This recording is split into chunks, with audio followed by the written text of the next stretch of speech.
यकीन माने आप नवाही बातियों में जाएं और देखिए कि पिछला दौर बेहतर था या आज का दौर बेहतर है।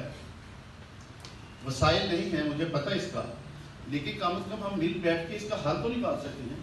आज तक सीओ साहब ने मुझे तो कोई कहा नहीं कि आए सफाई के मामला बताएं, आपके हल्के में आप शहर में हैं, किसी बंदे ने आपको बात नहीं की।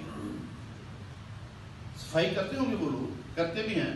पहले हमारे द्वार में हुआ था कि सुबह शहरी के टाइम वो जो होते थे उसकी गटरों की सफाई करते थे, वो गप निकालते थे, वो निज़ाम चलता था। 2 साल हो गया, मुझे बता दें आगे आपके सेंट इंस्पेक्टर या बता दें कि हमारे हल्के में हल्का 26 वार्ड में कब सफाई की है।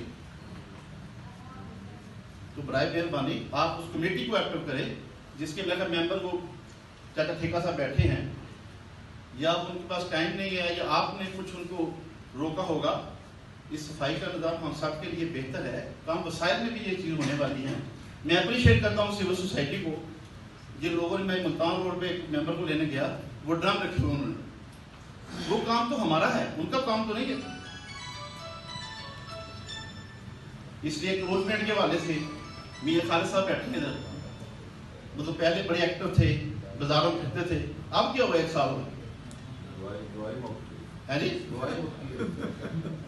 तो इसको कोई जैक्शन लगाते हैं मियां साहब को, उनके साथ है। हमने तो बार चेयरमैन साहब को यकीन दिलाया कि हम शहर के जो मामला हैं हम उनके साथ हैं, हर वक्त साथ रहेंगे। यार सारे दसिया जाए कौन लोग थे, वो पैसे जाते कितने सी, जी डेली की 15-20 हज़ार रुपये ओवरचार्ज हो रहे हैं, फिर पैसे उतों कलैक्ट हो रहे हैं 55-60 हज़ार रुपये या 40 हज़ार रुपये, इतने जमा कितने होंगे रहे।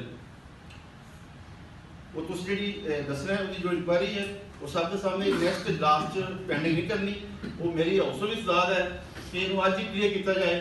उस तो बाद देखो कि लास्ट 2 या 3 महीने का होता है, इस किसी जात का मसला नहीं, मतलब उंगलियां उठ गई चेयरमैन साहब ने, क्यों ये इतों के अपना जिम्मेदार ने, वैस चेयरमैन साहब ने, पता तो चले ना, तुहानू भी पता लगे, सानू भी शायद दारा भी कौन लोग ने जिसों साडा चेयरमैन करप्शन नहीं करता, वो कौन लोग ने, बेन का हो।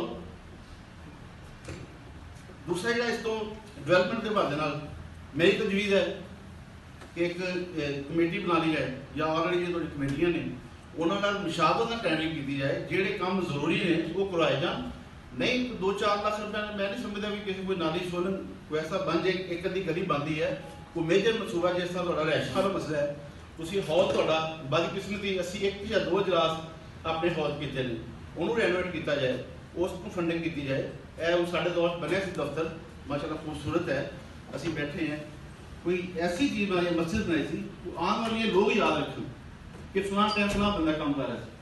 जाती बात में छड़ के मेरा मशवरा तो सारे ये करिए, बाकी जो मामला आपने वो सीओ साहब को दस। इस तो अलावा एक होर मैटर है